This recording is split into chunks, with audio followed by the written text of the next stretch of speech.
ಜಲಾಶಯ ಪೂರ್ಣವಾಗಿ ತುಂಬಿದೆ. ನಾನು ಕಳೆದ ವರ್ಷನೂ ಕೂಡ ಇಲ್ಲಿ ಬಂದಿದ್ದೆ.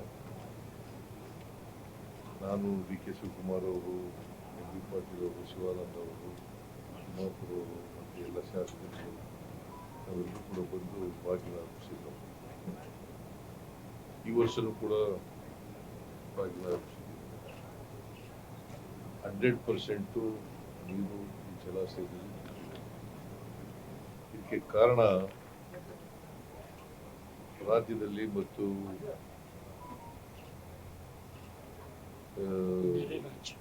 ನೆರೆ ರಾಜ್ಯದಲ್ಲಿ ಮಹಾರಾಷ್ಟ್ರದಲ್ಲಿ ಒಳ್ಳೆ ಮಳೆ ಆಗಿರೋದ್ರಿಂದ ಈ ಜಲಾಶಯ ತುಂಬಿದೆ.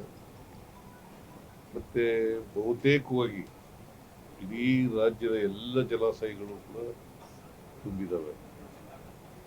ನಾವು ಈಗಾಗಲೇ ಕಬಿನಿ, ಕಾವೇರಿ,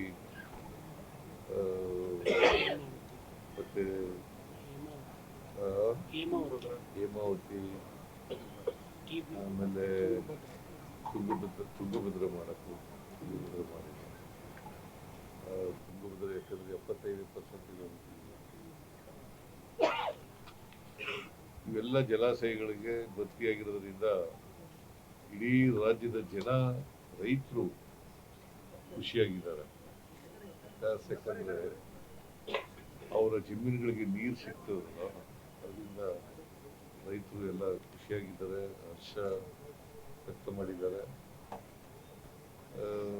ನಾವು ಕೂಡ, ಸರ್ಕಾರನು ಕೂಡ ರೈತರು ಖುಷಿಯಾಗಿದ್ರೆ ನಾವೆಲ್ಲರೂ ಕೂಡ ಖುಷಿಯಾಗಿರ್ತೀವಿ ಅಂತಕ್ಕಂಥ ಕಾರಣದಿಂದ ನಾವು ಕೂಡ ಖುಷಿಯಾಗಿದ್ದೀವಿ. ನಮ್ಮ MLAಗಳು ಕೂಡ ಎಲ್ಲ ಖುಷಿಯಾಗಿದ್ದಾರೆ. ಸೊ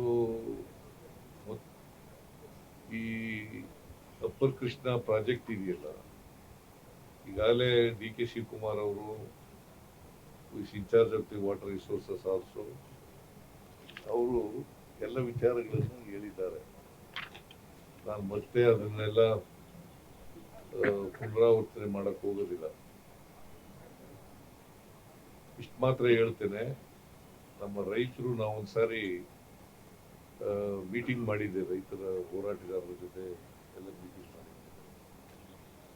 MLAಗಳು ಕೂಡ ಇದ್ರು ಬೆಳಗಾಂನಲ್ಲಿ.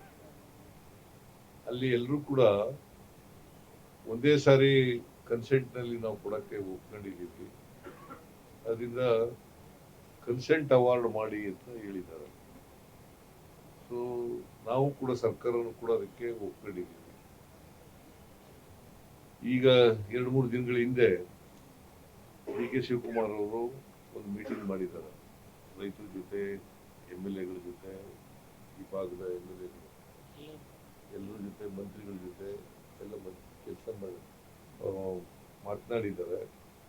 ಒಂದು ಹಂತಕ್ಕೆ ಬಂದಿದೆ. ಈಗ ಕನ್ಸೆಂಟ್ ಅವಾರ್ಡ್ ಮಾಡಲಿಕ್ಕೆ ಒಂದು ಹಂತಕ್ಕೆ ಬಂದಿದೆ. ಅದರಿಂದ ನನಗೆ ಡಿ ಕೆ ಶಿವಕುಮಾರ್ ಅವರು ನನ್ನ ಗಮನಕ್ಕೂ ಕೂಡ ತಂದಿದ್ದಾರೆ. ಸೊ ಇನ್ನು ಈ ವಾರದಲ್ಲಿ, ಮುಂದಿನ ವಾರದೊಳಗಡೆ ನಾನು, ಡಿ ಕೆ ಶಿವಕುಮಾರ್ ಅವರು ಮತ್ತು ಇತರ ವಿಭಾಗದ ಸಚಿವರುಗಳು, MLAಗಳು ಕೂತ್ಕೊಂಡು ತೀರ್ಮಾನ ಮಾಡಿ ಒಂದು ದರ ನಿಗದಿ ಮಾಡ್ತಕ್ಕಂಥ ಕೆಲಸವನ್ನ ಮಾಡ್ತೇವೆ. ಖುಷ್ಕಿ ಜಮೀನಿಗೆ ಎಷ್ಟು ಕೊಡಬೇಕು, ತರಿ ಜಮೀನಿಗೆ ಎಷ್ಟು ಕೊಡಬೇಕು, ಮತ್ತೆ ನಾಲಾ ಜಮೀನುಗಳಿಗೆ ಎಷ್ಟು ಕೊಡಬೇಕು ಅನ್ನೋದನ್ನ ತೀರ್ಮಾನ ಮಾಡ್ತೀವಿ. ಬಹುಶಃ ರೈತರು ಕೂಡ ಒಪ್ಕೊಳ್ತಾರೆ ಅಂತಕ್ಕಂಥದ್ದು ನನ್ನ ಭಾವನೆ. ಒಂದು ಮನವಿ ಏನಪ್ಪಾ ಅಂತಂದ್ರೆ, ರೈತರಲ್ಲಿ ದಯಮಾಡಿ ಯಾರು ಕೂಡ ಕೋರ್ಟ್ಗೆ ಹೋಗ್ಬಾರದು, ಪರಿಹಾರ ಕೊಡಿ ಅಂತೇಳಿ ಕೋರ್ಟ್ಗೆ ಹೋಗ್ತಕ್ಕಂಥದ್ದನ್ನ. ಯಾಕಂತಂದ್ರೆ ಈಗಾಗಲೇ ಹೇಳಿದ್ರಲ್ಲ, ಸುಮಾರು 20,000 ಜನ ಕೋರ್ಟ್ಗಳಿಗೆ ಹೋಗಿದ್ದಾರೆ. ಕೋರ್ಟ್ಗೆ ಹೋಗೋದ್ರಿಂದ ವಿಳಂಬ ಆಗ್ತದೆ, ಅಲ್ಲಿ ಎಲ್ಲ ಕೂಡ ಇತ್ಯರ್ಥ ಆಗೋದಿಲ್ಲ. ಇದು ಕನ್ಸೆಂಟ್ ಅವಾರ್ಡ್ ಆಗಿರೋದ್ರಿಂದ ಎಲ್ಲರೂ ಕೂಡ ಒಪ್ಕೋತೀವಿ, ಎಲ್ಲರೂ ಕೂಡ ಒಪ್ಪಂದದ ಮೇಲೆ ಆಗ್ತಕ್ಕಂಥದ್ದು. ರೈತರು ಮತ್ತೆ ಸರ್ಕಾರ ಎಲ್ಲರೂ ಕೂಡ ಒಪ್ಕೊಂಡು ಮಾಡ್ತಕ್ಕಂಥದ್ದು. ಅದರಿಂದ ಮುಂದಿನ ವಾರದೊಳಗಡೆ ಇದನ್ನ ಇತ್ಯರ್ಥ ಮಾಡ್ತಕ್ಕಂಥ ಕೆಲಸವನ್ನು ಮಾಡುತ್ತೇವೆ ಅಂತಕ್ಕಂಥದ್ದು. ಅದರಿಂದ ಏನಾಗಿದೆ, ಮೂರನೇ ಹಂತ 519 ಮೀಟ್ರು 559.6, ಆಮೇಲೆ 524.25 ಇಷ್ಟು ಮೀಟ್ರ್ ಎತ್ತರಿಸಬೇಕಾಗುತ್ತೆ. ಇದು ಎತ್ತರಿಸೋದ್ರಿಂದ ನಮಗೆ 130 TMC ನೀರನ್ನು ಅಲರ್ಟ್ ಮಾಡಿದ್ದಾರೆ. ಅದನ್ನು ನಾವು ಉಪಯೋಗ ಮಾಡ್ಕೊಳ್ಳಿಕ್ಕೆ ಅನುಕೂಲ ಆಗ್ತದೆ. ಇಲ್ಲಿವರೆಗೆ ನಾವು 173 TMC ನೀರನ್ನು ಉಪಯೋಗಿಸತಕ್ಕಂಥದ್ದು, ಮತ್ತೆ 6.6 ಲಕ್ಷ ಹೆಕ್ಟೇರ್ ಪ್ರದೇಶಕ್ಕೆ ನೀರನ್ನು ಕೊಡ್ತಕ್ಕಂಥ ಕೆಲಸ ಆಗಿದೆ. ಮೂರನೇ ಹಂತ 1-2 ಆಗಿದೆ. ಮೂರನೇ ಹಂತ ಅದು ಕೂಡ ತೀರ್ಮಾನ ಆಗಿದೆ, 2ನೇ ಟ್ರಿಬ್ಯುನಲ್ನಲ್ಲಿ ತೀರ್ಮಾನ ಆಗಿದೆ. ಆದರೆ ಗೆಜೆಟ್ ನೋಟಿಫಿಕೇಶನ್ ಆಗಿಲ್ಲ. ಗೆಜೆಟ್ ನೋಟಿಫಿಕೇಶನ್ ಆದರೆ ಬೇರೆ ಕೆಲಸಗಳು ಆಗಲಿಕ್ಕೆ ಅನುಕೂಲ ಆಗ್ತದೆ. ನೀರಾವರಿ ಕೆಲಸಗಳಾಗಲಿಕ್ಕೆ ಮತ್ತು ಡ್ಯಾಮ್ ಎತ್ತರಿಸಲಿಕ್ಕೆ ಅನುಕೂಲ ಆಗ್ತದೆ. ಸೊ ಅದನ್ನು ಮಾಡ್ತಕ್ಕಂಥ ನಾನು ಕೂಡ 3 ಸಾರಿ ಭೇಟಿ ಮಾಡಿದ್ದೀನಿ. ಈ ಡಿ ಕೆ ಶಿವಕುಮಾರ್ 5 ಸಾರಿ ಭೇಟಿ ಮಾಡಿದರೆ ನಾನು 3 ಸಾರಿ ಭೇಟಿ ಮಾಡಿದ್ದೀನಿ. ಒಂದ್ಸರಿ ಪ್ರಧಾನಮಂತ್ರಿಗಳನ್ನು ಕೂಡ ಭೇಟಿ ಮಾಡಿ ಈ ವಿಚಾರನೆಲ್ಲ ಪ್ರಸ್ತಾಪ ಮಾಡಿದ್ದೀನಿ. ಒಟ್ಟಾರೆಯಾಗಿ ನಮಗೆ ನೀರಾವರಿ ನಮ್ಮ ಆದ್ಯತಾ ವಲಯ, ರೈತರಿಗೆ ಅನುಕೂಲ ಆಗಬೇಕು, ರೈತರ ಜಮೀನುಗಳಿಗೆ ನೀರು ಸಿಗಬೇಕು, ರೈತರ ಉತ್ಪನ್ನಗಳು ಜಾಸ್ತಿ ಆಗಬೇಕು, ರೈತರ ಬದುಕು ಹಸನ ಆಗಬೇಕು ಅಂತಕ್ಕಂಥದ್ದು ನಮ್ಮ ಉದ್ದೇಶ. ಈ ದಿಕ್ಕಿನಲ್ಲಿ ನಾವೆಲ್ಲ ಪ್ರಯತ್ನ ಮಾಡ್ತಾ ಇದ್ದೀವಿ. ನಾನು ಬೇರೆ ವಿಚಾರಗಳಿದ್ರೆ, ಏನಾದರೂ ಪ್ರಶ್ನೆಗಳಿದ್ರೆ ಕೇಳಿ, ಆ ಪ್ರಶ್ನೆಗಳಿಗೆ ಉತ್ತರ ಕೊಡ್ತಕ್ಕಂಥ ಕೆಲಸವನ್ನು ಮೊದಲು ಡಿ ಕೆ ಶಿವಕುಮಾರ್ ಕೇಳಿ, ಆಮೇಲೆ ನನಗೆ ಕೇಳಿ.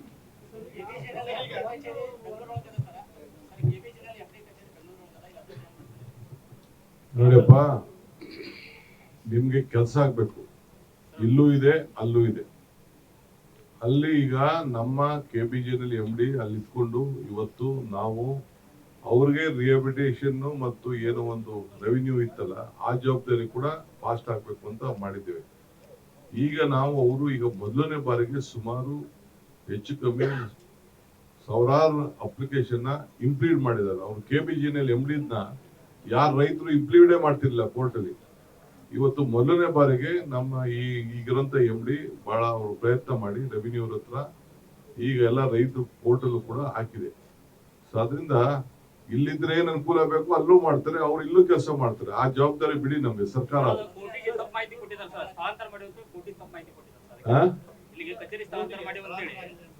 ಇಲ್ಲ ಇಲ್ಲೂ ಇದೆ, ನೋಡ್ತೀನಿ ಅದನ್ನ, ಇಲ್ಲೂ ಇದೆ. ಯಾರು ಹೇಳಿದ್ರು ಅನುಕೂಲ ಏನಿಲ್ಲ, ಎಲ್ಲಾ ಕಡೆ ಇದ್ದು ಇಲ್ಲೂ ಇದ್ರು ಅನುಕೂಲ ಆಗ್ತದೆ, ಬೆಂಗಳೂರು ಇದ್ದು 2 ಕಡೆನೂ ಕೆಲಸ ಮಾಡ್ಬೇಕು. ಈಗ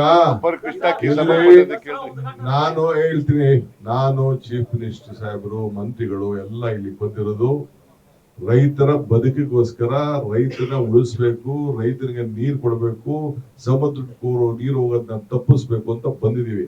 ಆ ವಿಚಾರ ಚರ್ಚೆ ಮಾಡಿ, ಮಿಕ್ಕಿದ ವಿಚಾರ ನಾವು ಬೆಂಗಳೂರಲ್ಲಿ ಮಾತಾಡ್ತೀವಿ.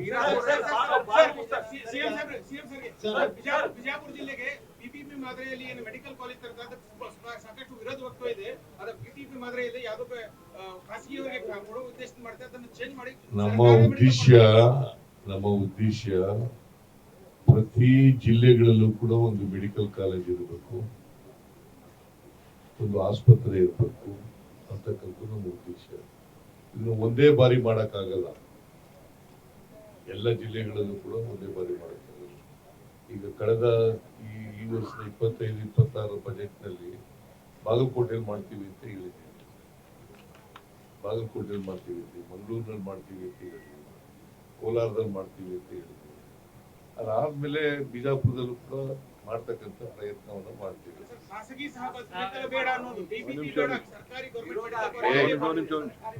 ನೋಡಪ್ಪ, ಕರ್ನಾಟಕ ರಾಜ್ಯದಲ್ಲಿ ಮಾತ್ರ ಈ ರೀತಿ ಪ್ರತಿ ಜಿಲ್ಲೆಗೂ ಮೆಡಿಕಲ್ ಕಾಲೇಜ್ ಮಾಡಂತ ಒಂದು ತೀರ್ಮಾನ ತೆಗೆದುಕೊಂಡಿದೆ. ಕೇಂದ್ರ ಸರ್ಕಾರ ಒಂದು ಡೈರೆಕ್ಷನ್ ಕೊಟ್ಟಿದೆ. ಕೇಂದ್ರ ಸರ್ಕಾರ ನೀವು ಇದನ್ನ ಹಣ ಕೊಡಕ್ ಆಗ್ತಾ ಇಲ್ಲ ಅಂತ ಹೇಳಿ ಕೇಂದ್ರ ಸರ್ಕಾರದವರು ನಮ್ಗೆ ಮಾರ್ಗದರ್ಶನ ಕೊಟ್ಟಿದ್ದಾರೆ. ನೀವು ಹಾಸ್ಪಿಟಲ್ ನ ಬಳಕೆ ಮಾಡಿಕೊಂಡು ಖಾಸಗಿಯವ್ರನ್ನ ವಿಭಿಸ್ಕೊಂಡು ಗೌರ್ಮೆಂಟ್ ದರದಲ್ಲಿ ನೀವೊಂದು ಮೆಡಿಕಲ್ ಕಾಲೇಜ್ ನ ಮಾಡ್ಲಿಕ್ಕೆ ಪಬ್ಲಿಕ್ ಪ್ರೈವೇಟ್ ಪಾರ್ಟ್ನರ್ಶಿಪ್ಗೆ ಅವಕಾಶ ಮಾಡಿಕೊಡ್ಬೇಕು ಅಂತ ಹೇಳಿ ಅವರು ನಮ್ಗೆ ಮಾರ್ಗದರ್ಶನ ಕೊಟ್ಟಿದ್ದಾರೆ. ಯಾರು ಮುಂದೆ ಬರ್ತಾ ಇಲ್ಲ, ಅದು ನಾವು ಕರೆದಿದ್ದೀವಿ. ಬೇರೆ ಕಡೆ ಎಲ್ಲ ಬೇಕಾದಷ್ಟು ನಾವು ಪ್ರಯತ್ನ ಪಟ್ಟಿದ್ದೀವಿ. ಈಗೆಲ್ಲ ಕಾನೂನಲ್ಲಿ ಬೇಕಾದಷ್ಟು ಪ್ರತಿಯೊಂದು ಸೀಟು ಕೂಡ ಯಾರು ಮ್ಯಾನೇಜ್ಮೆಂಟ್ ಇರ್ತಾರೆ ಅವ್ರ ಮಕ್ಕಳಿಗೂ ಸೀಟ್ ಕೊಡಕ್ಕಾಗಲ್ಲ. ಆ ಪರಿಸ್ಥಿತಿ ಇವತ್ತು ನಾನೊಬ್ಬ ಮೆಡಿಕಲ್ ಮಿನಿಸ್ಟರ್ ಆಗಿದ್ದು ನಾನು ಹೇಳ್ತಾ ಇದ್ದೀನಿ, ನನಗೆ ಅನುಭವ ಇದೆ. ಸೊ ಅದರಿಂದ ಇವತ್ತು ನಾವು ಅದು ಏನೇ ಇದ್ರು ಕೂಡ ಸೆಂಟ್ರಲ್ ಗೌರ್ಮೆಂಟ್ ನೀಟು ಪ್ರತಿಯೊಬ್ಬ ಸ್ಟೂಡೆಂಟ್ ಕೂಡ ಚೀಫ್ ಮಿನಿಸ್ಟರ್ ಅವ್ರು ಯಾರು ಹೇಳಿದವ್ರಿಗೂ ಕೊಡಕ್ಕಾಗಲ್ಲ, ಆ ಮ್ಯಾನೇಜ್ಮೆಂಟ್ ಅವರು ಅವ್ರು ಹೇಳಿದವ್ರ ಮಕ್ಳಿಗೆ ಕೊಡಕ್ಕಾಗಲ್ಲ. ಆ ಪರಿಸ್ಥಿತಿ ಇದೆ. ಆದ್ರಿಂದ ಈಗಿರುವಂತ ರೂಲ್ಸ್ ರೆಗ್ಯುಲೇಷನ್ ಏನ್ ಮಾಡ್ಬೇಕು ಆ ಕೆಲಸ ನಾವು ಮಾಡ್ತೀವಿ. ಯಾರಿಗೂ ವೈಯಕ್ತಿಕವಾಗಿ ಒಬ್ರಿಗೆ ಸಹಾಯ ಮಾಡ್ಬೇಕು ಅಂತಿಲ್ಲ. ಬೇಕಾದ್ರೆ ನೀವು ಅರ್ಜಿ ಹಾಕೊಳ್ಳಿ, ನಿಮ್ಗೂ ಅವಕಾಶ ಮಾಡ್ಬೇಕು.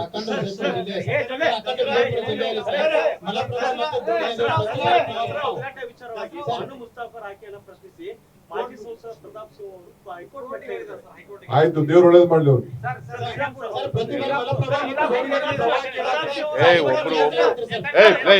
ಅವ್ರು ಕೇಳ್ತಾ ಇದ್ದಾರೆ, ಅವ್ರ ಆದ್ಮೇಲೆ ಕೇಳಪ್ಪ.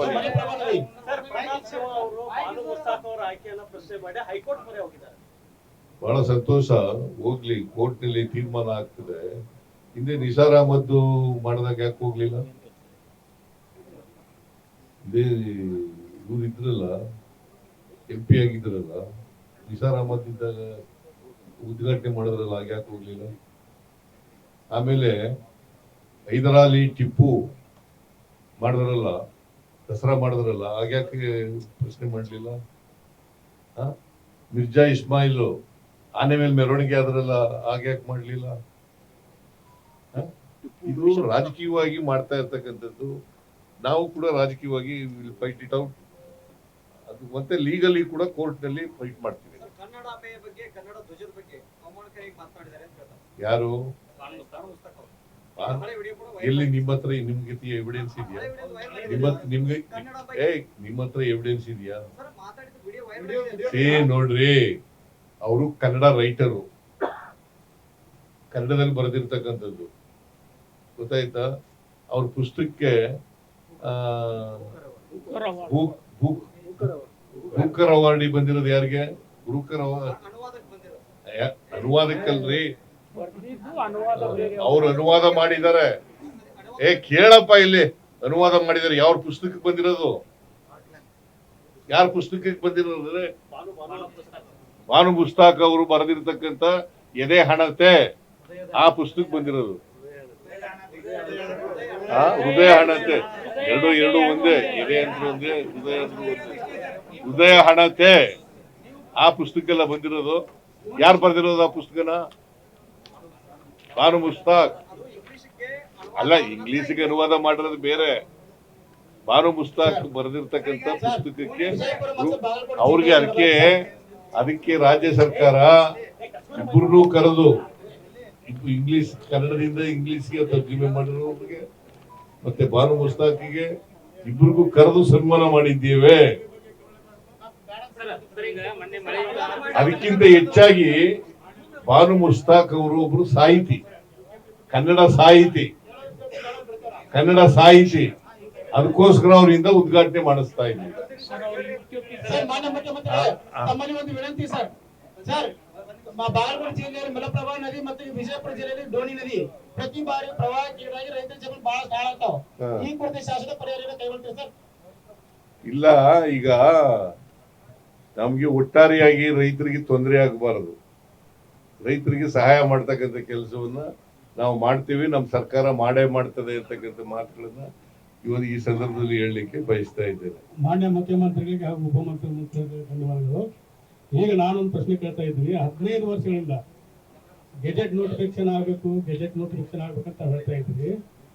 ಆದ್ರೆ ಗೆಜೆಟ್ ನೋಟಿಫಿಕೇಶನ್ ಆಗ್ಲಿಕ್ಕೆ ಸುಪ್ರೀಂ ಕೋರ್ಟ್ ನಲ್ಲಿ ಕರ್ನಾಟಕ ಪರವಾಗಿ ಎಷ್ಟರ ಮಟ್ಟಿಗೆ ವಾದ ಮಾಡಿದ್ರು? ನಾವು ಈಗ ನಮ್ ಕೇಸಿನ ವಾದ ಮಾಡೋದು ನಮಗೆ ಗೊತ್ತಿಲ್ವಾ ಸರ್? 15 ವರ್ಷ ಆಯ್ತು. ಕೇಳಪ್ಪ, ಇಲ್ಲಿ ಒಂದ್ ನಿಮಿಷ ಹೇಳ್ರಿ. ಇಲ್ಲಿ ಪ್ರಶ್ನೆ ಕೇಳಿದ್ರೆ ಕೇಳ್ರಿ. ಈಗ 2010ರಲ್ಲಿ ಆಗಿರೋದು ಸರಿ, ಅವಾರ್ಡು ಕೋರ್ಟ್ಗೆ ಹಾಕಿರೋರು ಯಾರು? ಆಂಧ್ರ ಮಾಡ್ಬೇಕು, ಗೆಜೆಟ್ ನೋಟಿಫಿಕೇಶನ್ ಮಾಡ್ಬೇಕಾಗಿರೋರು ಯಾರು? ಸುಪ್ರೀಂ ಕೋರ್ಟ್ ಸ್ಟೇ ಮಾಡಿದ್ರು ಸರ್. ಅಲ್ಲ ಸ್ಟೇ ಮಾಡಿದ್ರಿ. ಕೇಂದ್ರ ಇಟ್ ಇಸ್ ನಾಟ್ ಸ್ಟೇಡ್. ಇಲ್ಲ ಇದ್ರೆ ನೀವು ಕೇಂದ್ರ ಸರ್ಕಾರಕ್ಕೆ ಒತ್ತಾಯ ಮಾಡಿ ಕೇಂದ್ರ ಸರ್ಕಾರಕ್ಕೆ ಅನೇಕ ಸಾರಿ ಒತ್ತಾಯ ಮಾಡಿದ್ದೇವೆ, ಒತ್ತಡ ಹಾಕಿದ್ದೇವೆ.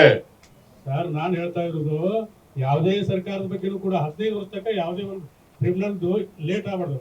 ಹಾಗೆಲ್ಲ ಗೆಜೆಟ್ ಲೇಟ್ ನೋಟಿಫಿಕೇಶನ್ ಆಗ್ಬಾರ್ದು ಅನ್ನೋದು ನಮ್ದುವೆ. ನಮ್ದು ಲೇಟ್ ಆಗ್ಬಾರದು. ಗೆಜೆಟ್ ನೋಟಿಫಿಕೇಶನ್ ಕೇಂದ್ರ ಸರ್ಕಾರ ಒಂದ್ ವೇಳೆ ಸ್ಟೇ ಇತ್ತು ಇದ್ರೆ, ಸ್ಟೇ ಇದೆಯಾ ನನಗೆ ಗೊತ್ತಿರೋ ಮಟ್ಟಿಗೆ ಸ್ಟೇ ಇಲ್ಲ. ಡಿಸ್ಪ್ಯೂಟ್ ಇದೆ, ಸ್ಟೇ ಇಲ್ಲ. ನೋಟಿಫಿಕೇಶನ್ ಮಾಡ್ಬೇಕಷ್ಟೇ. ನೋಟಿಫಿಕೇಶನ್ ಕೇಂದ್ರ ಸರ್ಕಾರ ಮಾಡಬೇಕು, ಒತ್ತಡ ಹಾಕಿದೀವಿ. ಅವ್ರು ಇನ್ನೂ ಮಾಡಿಲ್ಲ. ಮಾಡಿದ ತಕ್ಷಣನೇ ಬೇರೆ ಕೆಲಸಗಳನ್ನೆಲ್ಲ ಪ್ರಾರಂಭ ಮಾಡ್ತೀವಿ. ಇವಿಎಂ ಬಗ್ಗೆ ಸಚಿವ ಎಚ್ ಕೆ ಪಾಟೀಲ್ ಅವರು ತಿರುಚಲಾಗಿದೆ. ಏನ ಇವಿಎಂ ಮಷಿನ್ಸ್ ವೋಟಿಂಗ್ ಅಲ್ಲಿ ತಿರುಚಲಾಗಿದೆ ಕೇಂದ್ರ ಸರ್ಕಾರ. ನಮ್ಮ ಅನುಭವದ ಮೇಲೆ ಸ್ಥಳೀಯ ಸಂಸ್ಥೆಗಳ ಚುನಾವಣೆಯಲ್ಲಿ ಬ್ಯಾಲೆಟ್ ಪೇಪರ್ಗೆ ಹೋಗ್ಬೇಕು ಅಂತ ಇದೀವಿ. ಈ ದುರುಪಯೋಗ ಆಗಿದೆ ಅಂತಕ್ಕಂಥ ಅನೇಕ ಸಂದರ್ಭಗಳಲ್ಲಿ ಬಂದಿದೆ. ಅದರಿಂದ ನಾವು ಬ್ಯಾಲೆಟ್ ಪೇಪರ್ ಆದ್ರೆ ಇಂಥ ಗೊಂದಲಗಳಿಗೆ, ಇಂಥ ತಕರಾರುಗಳಿಗೆ ಆಸ್ಪದ ಇರೋದಿಲ್ಲ ಅಂತ ಹೇಳಿ ನಾವು ಮತ್ತೆ ಬ್ಯಾಲೆಟ್ ಪೇಪರ್ ಕಡೆ, ನಾಟ್ ಓನ್ಲಿ ಇನ್ ಕರ್ನಾಟಕ ಒಂದೇ ಅಲ್ಲ, ಬೇರೆ ದೇಶಗಳು ಕೂಡ ಮೊದಲು ಇವಿಎಂ ಬಂದು ಆಮೇಲೆ ಬ್ಯಾಲೆಟ್ ಪೇಪರ್ಗೆ ಹೋಗಿದ್ದಾರೆ. ಈಗ ನೀವು ಅಪ್ಪರ್ ಕೃಷ್ಣ ಬಿಟ್ಬಿಟ್ಟು ಬೇರೆ ಬೇರೆ ಏನೇನೋ ಕೇಳಿದ್ರೆ, no we are not going to. Please, thank you very much. ನೀವು ಅಪ್ಪರ್ ಕೃಷ್ಣ ಬಗ್ಗೆ ಕೇಳೋದಿಲ್ಲ.